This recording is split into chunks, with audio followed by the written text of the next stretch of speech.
Yes, I haven't invited politicians, but that was probably a good idea and something that I might think of with the next time I show the work. Helen? Yeah, I think it's following on from the same theme, but first the question of the idea of what do you say when someone challenges you is that what I've found really works, and I've got an advantage of having worked with some top scientists, including Will, is it's the one area of science that everybody that I know and everyone I've spoken to and everyone I've heard speak would be really happy to be proved wrong. And I've found that that actually resonates with people, and not getting into the argument, but just basically you're entitled to your opinion, the science is out there, and using that, these people want to be wrong, has worked. So I think that's probably something if people want to try that and see how it goes. The other thing, and I think goes back to what's been going on in Parliament, and it is a confused message in the media, that you've got people within the Liberal Party who are denialists and don't want the CPRS to get up, and you've got others who are saying it's not tough enough.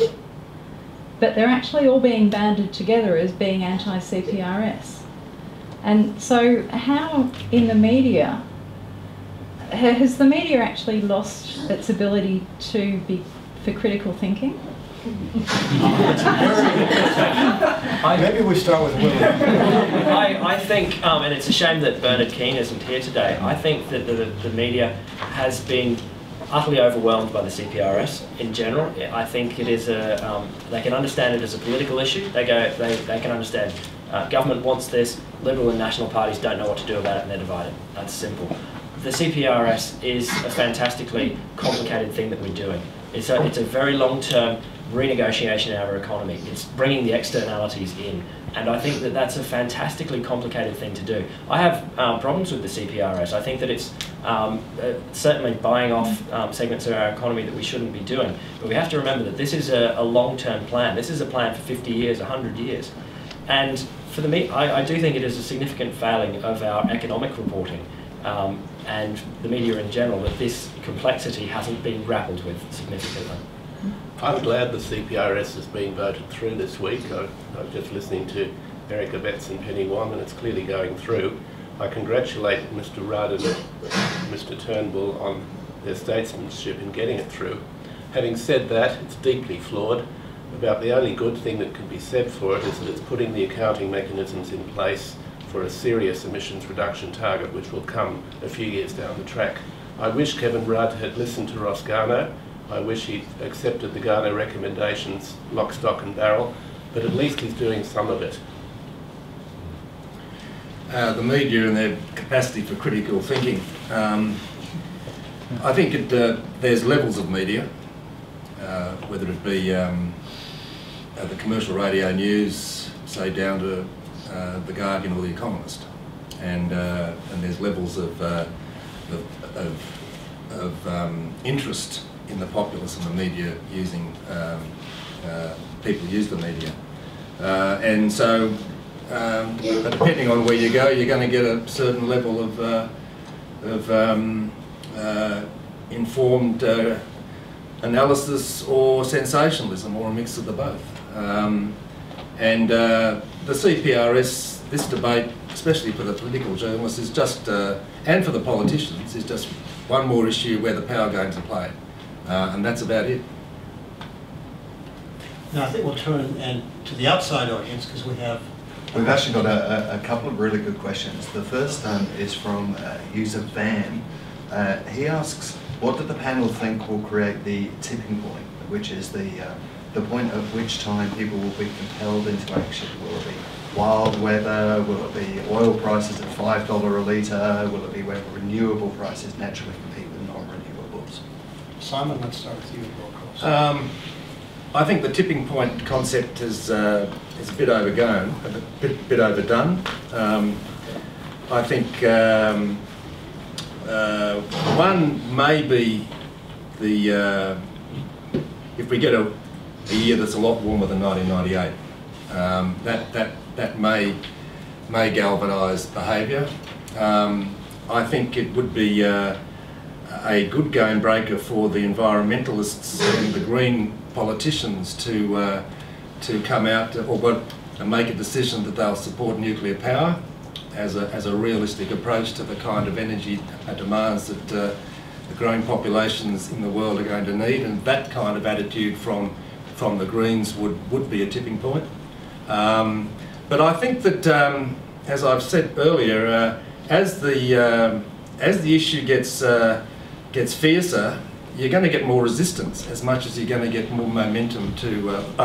You're going to get momentum to change, and you're going to get a matching resistance to change. I think that catastrophic storms down the Queensland and New South Wales coast, they're getting worse and worse, possibly cyclones. Not necessarily getting worse and worse. They are. Well, they're not necessarily. I'll give you some data later. The catastrophic storms down the New South Wales and Queensland coast, continued extreme drought in our food-growing Murray-Darling Basin, more extreme bushfires, plus oil going back to $100, $150 a barrel, is getting pretty close to a tipping point. And I think that the public opinion is actually moving very rapidly indeed. And the understanding of climate science, if we can get that real education of climate science out to the community, and I know we're going to come back and talk about this under your next discussion head, so I won't anticipate that. But it's moving very fast. I think there's two tipping points. One is public acceptance of the actuality of climate change, and I think that's already tipped. Australia is an outlier on that, but around the world it's been accepted that it's happening. There are certainly outliers, and there's people disagreeing with that, but in general, governments know they have to do something. That's already tipped. The other significant thing is the tipping point for getting action that solves it. And I don't think there will be a tipping point in that. I think it will be very difficult negotiations between China and America, and when they can bring about a deal that works for both of them, then the rest of the world will follow. I think that's the only thing that really counts in this. Let's go on to one more question and then we'll go on to the next topic. Great, it's from Michael Hopkin. He's a journalist at West Australia, who asks, how do you answer the common public perception that scientists are motivated to produce results that bolster the consensus, partly because of the desire to secure continued research funding? I don't agree that that's a popular conception. I think it can be a view held by some people, but I don't necessarily buy the idea that that's a broadly held view. I just recall the history that a lot of very fine climate scientists under the Howard government put their careers at risk, and in cases destroyed their careers by pursuing climate research against the prevailing conservatism. I think Simon and Tony answered that enough. I don't think we need to address that. Let's go on to the next topic then, which is really looking at the methods and ways we communicate climate science in particular, but the broader climate issue. And we've had a lot of discussion about the communication of climate science, primarily through disseminating information, data, graphs, hardcore info on climate. And to a scientist, the message is absolutely clear. On the fundamentals of climate change, there is no debate in the credible scientific community. That's long since over. There's a lot of debate about some of the nuances of climate change, but that's over. But that's still, the communication of that hasn't been easy. On the other hand, we're starting to see more and more communication of the science itself by other ways rather than the traditional scientific ways of communication. By that I mean visual ways, the visual arts, music sometimes, and so on. And many people have said, well, if you really want to reach people, you have to reach them through those other ways in addition to the intellect.